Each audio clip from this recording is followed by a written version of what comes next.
मेरी इस बात पर गौर कीजिए कि आखिर मैं क्यों कह रहा हूं कि यह ईरान की जीत है। क्योंकि अमेरिकी राष्ट्रपति डोनाल्ड ट्रंप यह कह रहे हैं कि इस हफ्ते नहीं बल्कि बहुत जल्द अब यह जंग खत्म होने वाली है। एक्सिस की इस खबर के मुताबिक अमेरिका और ईरान में एक बार फिर कम्युनिकेशन लाइंस जो हैं वो शुरू हो गई हैं और डोनाल्ड ट्रंप ने अब यह बयान दे दिया है कि बहुत जल्द यह जंग खत्म होने वाली है। मैं आपका ध्यान खींचना चाहूंगा फाइनेंशियल टाइम्स की इस खबर की तरफ। अमेरिका के जितने भी सहयोगी हैं सबने जंगी जहाज भेजने से मना कर दिया है। डोनाल्ड ट्रंप बुरी तरह से बौखला गए हैं, बुरी तरह से अकेले पड़ गए हैं। मगर ईरान भी कह रहा है कि इस जंग को हम खत्म करेंगे अपनी शर्तों पर, ताकि दोबारा इस्राइल सिर ना उठा सके। अब्बास अरागची का यह बयान बहुत मायने रखता है। मगर साथ ही मायने रखता है ईरान के बड़े नेता अली लारिजानी की यह नसीहत। वो नसीहत जो मुस्लिम देशों को दे रहे हैं। 6 नसीहतें हैं दोस्तों, और मैं चाहूंगा आप उसकी एक एक बात पर गौर करें। यह संदेश है उन तमाम मुस्लिम देशों के लिए जो दोहरे मापदंड अपनाते हैं, जो अमेरिका का साथ भी देते हैं और इस्राइल की आलोचना भी करते हैं। लारिजानी उन्हें नसीहत दे रहे हैं। मगर उससे पहले आपके लिए जानना बहुत जरूरी है कि ईरान ने अमेरिका और इस्राइल पर हमले की 55वीं लहर शुरू कर दी है। यानी कि ईरान अब भी पीछे नहीं हट रहा है, वो लगातार हमले कर रहा है। बगदाद से लेके दुबई तमाम जगहों पर अमेरिकी बेसिस पर अब भी निशाना साध रहा है। और हां, उसकी जमीन पर भी इस्राएली मिसाइलें गिर रही हैं, अमेरिकी मिसाइलें गिर रही हैं, बॉम्ब फट रहे हैं। मगर फिर भी वो पीछे नहीं हट रहा है।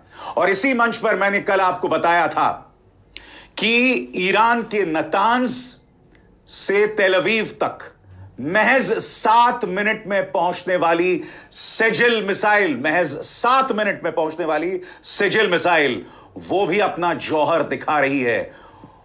और अमेरिका और इस्राइल दोनों को इस बात का डर सता रहा है। सिर्फ 7 मिनट में वो मिसाइल हमला करेगी और कोई भी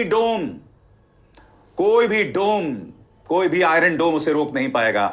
मगर सबसे पहले मैं आपका ध्यान खींचना चाहता हूं कि अली लारिजानी ने मुस्लिम देशों को क्या नसीहत दी है। सख्त नसीहतें हैं जो मैं चाहूंगा आप गौर करें। सबसे पहले वो क्या कहते हैं। नंबर 1, ईरान पर एक चालाकी भरा अमेरिकी ज़ायनी हमला हुआ जो बातचीत के दौरान किया गया, जिसका मकसद ईरान को कमजोर करना था। इस हमले में इस्लामी क्रांति के एक बड़े नेता और कई आम नागरिकों व सैन्य कमांडर्स की मौत हुई। लेकिन हमलावरों को ईरानी जनता की मजबूत राष्ट्रीय और इस्लामी प्रतिरोध का सामना करना पड़ा। ये जो पहली नसीहत दी है, इसमें ईरान बताने की कोशिश कर रहा है कि अमेरिका तो कह रहा था कि जंग 1 हफ्ते में खत्म हो जाएगी। आपने हमारे सुप्रीम लीडर को मार दिया, अब भी आप ये दावा कर रहे हैं कि आप हमारी मिसाइल, हमारी नेवी को खत्म कर चुके हैं। मगर हम रोज ताबड़तोड़ हमले कर रहे हैं। अब दूसरी नसीहत पर गौर कीजिए दोस्तों। आप जानते हैं, कुछ गिने चुने मामलों और सीमित राजनीतिक बयानों को छोड़कर कोई भी इस्लामी देश ईरानी जनता के साथ खड़ा नहीं हुआ। फिर भी ईरानी जनता ने अपनी मजबूत इच्छा शक्ति से हमलावर को दबा दिया और अब वो ऐसी रणनीतिक स्थिति में फंस गया है जहां उसे निकलने का रास्ता नहीं मिल रहा है। यह नसीहत वो इस्लामी देशों को दे रहा है। वो ये भी कह रहा है कि अमेरिका ने हम पर हमला किया मगर वो अपने ही जाल में फंस गया। मगर जो तीसरी नसीहत लारिजानी देते हैं ना, यहां पर वो सही मायने में मुस्लिम देशों को आईना दिखा रहे हैं। गौर फरमाएं, ईरान बड़े शैतान और छोटे शैतान यानी अमेरिका और इस्राइल के खिलाफ अपने प्रतिरोध के रास्ते पर जारी है। लेकिन क्या कुछ इस्लामी सरकारों का रुख पैगंबर की इस बात के खिलाफ नहीं है? जो कोई ए मुसलमानों की पुकार सुने और जवाब ना दे, वो मुसलमान नहीं। ये कैसा इस्लाम है, वो सवाल पूछ रहे हैं। यहां पर लारिजानी ने कहा है कि पैगंबर ने खुद कहा है कि मुसलमानों की पुकार सुनो, मगर किसी ने भी खुलकर ईरानी जनता का साथ नहीं दिया। उल्टा दोस्तों, इस तरह का शिगुफा छोड़ा जा रहा है। बीबीसी की इस ताजा खबर पर गौर कीजिएगा। ईरानी जंग ने फिर जगाया इस्लामी नाटो का सपना, लेकिन क्या यह पूरा हो पाएगा? खबर क्या कहती है, गौर फरमाएं। बढ़ते क्षेत्रीय तनाव के बीच कतर के पूर्व प्रधानमंत्री हमद बिन जासिम बिन जाबर अल थानी का एक सुझाव चर्चा में है। अब एक बार फिर अरब इस्लामी राजनीतिक और सैन्य गठबंधन की बहस जोर पकड़ रही है। हमद बिन कासिम बिन जबर अल थानी ने खाड़ी सहयोग परिषद के देशों को तुरंत अपने मतभेद खत्म कर नेटो के तर्ज पर एक प्रभावी सैन्य और सुरक्षा गठबंधन बनाने का सुझाव दिया। उनका कहना है कि इस गठबंधन में सऊदी अरब केंद्रीय भूमिका निभाए और पाकिस्तान और तुर्की के साथ गहरा सहयोग हो। अब मैं आपसे एक सवाल पूछना चाहता हूं, ये जो इस्लामिक गठबंधन नेटो की, इस्लामिक नेटो की बात की जा रही है, इसका मकसद क्या है? क्या इसका मकसद ईरान का जवाब देना है? क्या इसका मकसद अमेरिका और इस्राइल को संदेश भेजना है? मकसद क्या है? इसलिए अली लारिजानी ने कहा कि पैगंबर साहब का जो दुनिया को संदेश था, उसका अनुसरण, उसका पालन इन मुस्लिम देशों ने नहीं किया। अब आपके सामने उनकी अगली नसीहत आपकी स्क्रीन पर। कुछ देश तो इससे भी आगे बढ़ गए और उन्होंने ईरान को दुश्मन घोषित कर दिया क्योंकि उसने उनके इलाके में मौजूद अमेरिकी ठिकानों और अमेरिका इस्राइल के हितों को निशाना बनाया। क्या ईरान चुप बैठा रहे जब आपके देशों में मौजूद अमेरिकी बेस का इस्तेमाल उस पर हमला करने के लिए हो रहा हो? यह सिर्फ एक कमजोर बहाना है। आज टकराव एक तरफ अमेरिका और इस्राइल के बीच है और दूसरी तरफ ईरान और रेजिस्टेंस की ताकतों के बीच। तो आप किस तरफ खड़े हैं?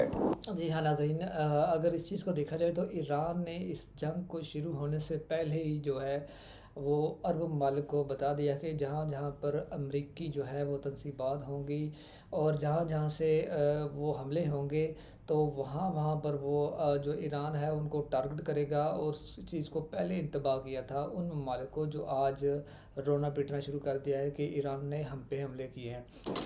लारिजानी सीधे तौर पर मुस्लिम देशों से पूछ रहे हैं कि आप किस तरफ खड़े हैं।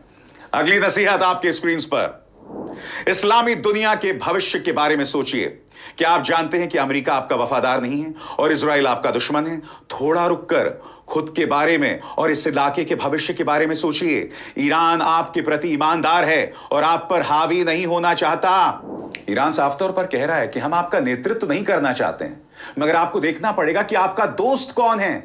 आपने अमेरिका और इस्राइल का साथ दिया, वो इस्राइल जो आपके वजूद को खत्म कर देना चाहता है। और आखिरी नसीहत आपके स्क्रीन पर।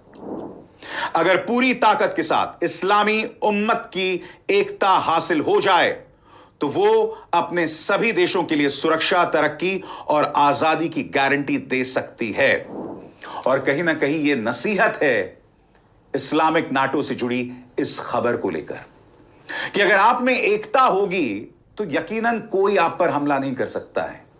मगर हकीकत यह है कि एकता नहीं है, आपके अपने बिजनेस इंटरेस्ट हैं, आपके अपने दोहरे मापदंड, आपका दोगलापन है।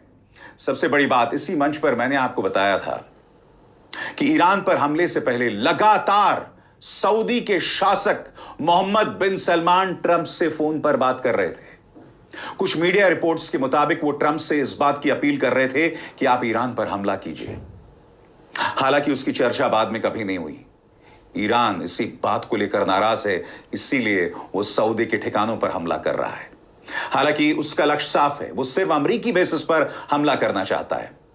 और मैं चाहूंगा आप गौर करें अब्बास अरागची क्या कहते हैं। उनके एक एक शब्द पर गौर कीजिएगा क्योंकि इसको जोड़कर देखा जा सकता है ट्रंप के उस बयान के साथ जिसमें ट्रंप ये कह रहे हैं कि युद्ध जल्द खत्म होगा। इस हफ्ते ना सही मगर आने वाले वक्त में। सुनिए अब्बास अरागची क्या कहते हैं। जब हम कहते हैं कि हमें सीज फायर नहीं चाहिए तो इसका मतलब यह नहीं कि हम युद्ध चाहते हैं। यह लड़ाई ऐसे खत्म होनी चाहिए कि हमारे दुश्मन दोबारा कभी ऐसे हमले करने की सोच भी ना सकें। अब उन्हें समझ आ गया है कि वे किस तरह के देश से सामना कर रहे हैं। एक ऐसा देश जो अपनी रक्षा करेगा और जरूरत पड़ने पर इस लड़ाई को जितना आगे ले जाना पड़े ले जाएगा। सुनिए क्या कह रहे हैं अब्बास अरागची।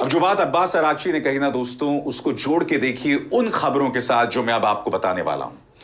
एक्सिस की इस खबर के मुताबिक ये खबर क्या कहती है, गौर फरमाइए। US and Iran revive direct communications channel exchanging text focused on ending war. सरल शब्दों में दोनों के बीच में संपर्क की एक कड़ी शुरू हो गई है। इसका मकसद है जंग जल्द खत्म हो जाए।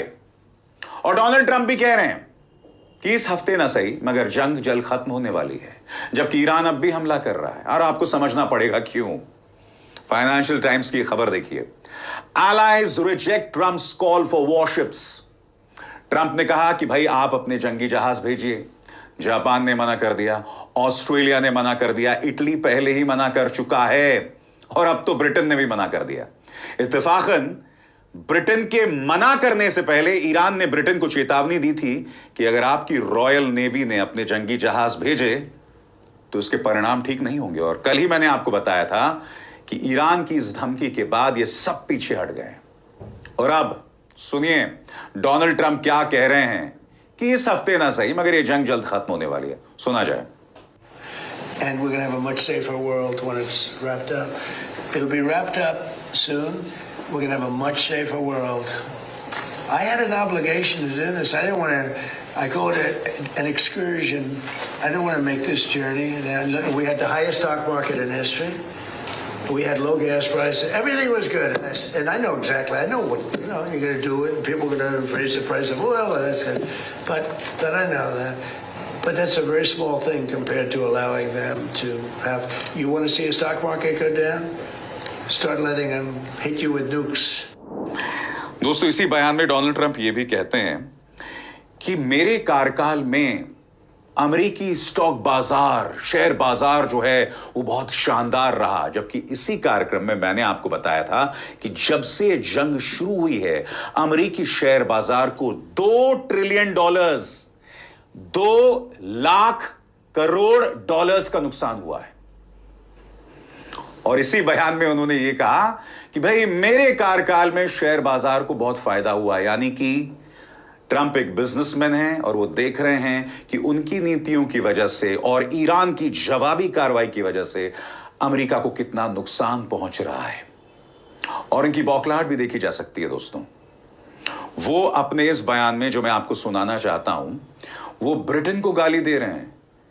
वो कह रहे हैं कि ब्रिटेन को समझना चाहिए कि नेटो अमेरिका की वजह से, पुतिन नेटो से नहीं डरता है, पुतिन जो है वो अमेरिका से डरता है। फ्रांस और ब्रिटेन दोनों को उनकी जो शिकायत है वो सुनी जाए। I have spoken to him. He's been on a scale of 0 to 10. I'd say he's been an 8. Not perfect, but it's France. Yeah, I mean, sure. I think he's going to help. I mean, I'll let you know. I spoke to him yesterday. I don't do a hard sell on them because my attitude is we don't need anybody. We're the strongest nation in the world. We have the strongest military by far in the world. We don't need them. I was not happy with the UK. I think they'll be involved. Yeah, maybe. But they should be involved enthusiastically. We've been protecting these countries for years with NATO. Because NATO is us. You can ask Putin. Putin fears us. He has no fear of Europe whatsoever. He fears the United States of America and the military that was built by me in the first term. इस बीच Britain के प्रधानमंत्री कीर Starmer का एक बयान आया है। उन्होंने कहा है कि मेरी लगातार आलोचना हो रही थी कि मैंने अपने जंगी जहाज नहीं भेजे, मगर मैंने जंगी जहाज नहीं भेजने का फैसला किया है राष्ट्रहित में। इत्तेफाकन कल ही मैंने आपको एक खबर दिखाई थी जिसमें ईरान ने सख्त लफ्जों में ब्रिटेन को चेतावनी दी थी कि अगर रॉयल नेवी ने एक भी जंगी जहाज भेजा तो इसके परिणाम ठीक नहीं होंगे। अब सुनिए उस चेतावनी के बाद कीर स्टारमर का यह बयान। Moments like this also tell you about leadership. whether to commit British troops to military action is the most serious responsibility for any Prime Minister. I have been attacked by some for my decision not to join the offensive against Iran. But at every stage, I've stood by my principle that our decision should be based on a calm, level-headed assessment of the British national interest. और जैसे कि मैंने आपको बताया था दोस्तों, सिर्फ Britain ही नहीं, आपके स्क्रीन्स पर Australia says it will not send warships to strait of Hormuz, Al Jazeera की खबर। इसके अलावा इटली की प्रधानमंत्री जॉर्जिया मेलोनी ने अपनी संसद में सेनेट को बता दिया कि इटली मिडिल ईस्ट में जंग का हिस्सा नहीं होगा। जापान ने भी स्पष्ट कर दिया था कि हम जंगी जहाज नहीं भेजेंगे। यानी कि डोनाल्ड ट्रंप हर गुजरते लम्हे के साथ अकेले पड़ते जा रहे थे और उनकी बौखलाहट यहां पर साफ तौर पर दिखाई दे रही है। अब आप मुझे बताइए दोस्तों, एक देश के सुप्रीम लीडर को आपने मार दिया, वहां के छोटे छोटे बच्चों के स्कूल पर आपने हमला किया, अब भी रोज इसराइल लेबनान में दर्जनों लोगों को रोज मार रहा है, दर्जनों लोगों को लेबनान में, ईरान में भी नहीं। और ईरान में भी मृतकों की तादाद करीब 1500 पहुंच गई है। इसराइल में कितने लोग मारे गए इसका कोई आंकड़ा नहीं है, हमें सिर्फ इतना पता चलता है कि वहां लोग घायल हुए हैं। मगर ईरान क्या कर रहा है? ईरान अपनी मिसाइल जो है वो बेकसूर लोगों पर हमला करके बर्बाद नहीं कर रहा है, वो सैनिक बेसिस पर, स्ट्रैटेजिक ठिकानों पर हमला कर रहा है, क्योंकि उसका मकसद साफ है कि किसी तरह से अपंग कर दिया जाए, पूरी तरह से बिखर जाए, अमेरिका के जो बेसिस हैं वो पूरी तरह से तहस नहस हो जाएं। उसने 4 थार्ड मिसाइल इंटरसेप्टर जो होते हैं उसे खत्म किया है, या कम से कम उसे नुकसान पहुंचाया है। अभी इसी मंच पर मैंने आपको बताया था कि इसराइल के मिसाइल इंटरसेप्टर्स खत्म हो रहे हैं, वो भी 15 दिन की जंग में। और दूसरी तरफ ईरान रुकने का नाम नहीं ले रहा है। और फिर अमेरिका क्या कहता है? अब हम जल्द जंग खत्म कर देंगे। अब आप मुझे बताइए, कार्यक्रम की शुरुआत में मैंने जो दावा किया कि यह जंग ईरान जीत रहा है, मैंने क्या गलत कहा? क्योंकि जो बातें मैं करता हूं दोस्तों, वो तथ्यों के आधार पर करता हूं, फैक्ट्स के आधार पर करता हूं, और ये फैक्ट्स इस बात को प्रमाणित कर रहे हैं कि ट्रंप ने हाथ उठा लिए। जी हाँ नाज़रीन, ये जंग जो है वो ईरान बिलाखिर जीत ही रहा है। और जिस तरह अमेरिका को मुंह की खानी पड़ रही है और उसके अपने इत्तेहादी जो है वो भी उन्होंने इनकार कर दिया है। और इस वीडियो के बारे में आपकी क्या राय है? और वीडियो को लाजमी लाइक कीजिएगा, चैनल को ज़रूर सब्सक्राइब कीजिएगा। मिलते हैं नेक्स्ट वीडियो में, तब तक के लिए अल्लाह हाफिज़।